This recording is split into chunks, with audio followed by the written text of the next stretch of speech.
Hi everyone, welcome back to our channel. I am back with another tutorial. So I'm going to be showing you how to add your DBS card to your mobile wallet on your iOS device. So I'll be guiding you throughout this video. All you have to do is watch this video till the end and follow the instruction as guided. So first of all, you'll have to open up your Apple Pay app, and once you open up, this is what the interface is going to look like. So after that, you'll have to tap on the plus icon in the top right corner of your screen.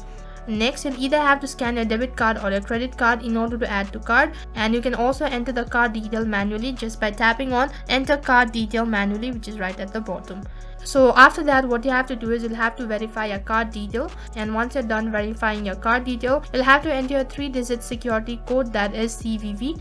So once you're done, on the other page you'll be directed to the terms and condition, so make sure to go through it all and then tap on agree in the bottom right corner of your screen. Once again, verify your card and then tap on text message in order to receive OTP. Now you'll have to enter the OTP that will be sent through SMS, and once you're done entering the OTP, tap on next in the top right corner of your screen.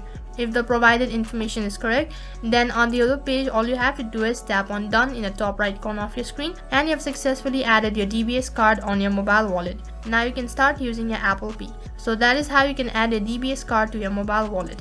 So that is all for this video. I hope the video was helpful. Make sure to like, share and subscribe to our channel. Thank you for watching.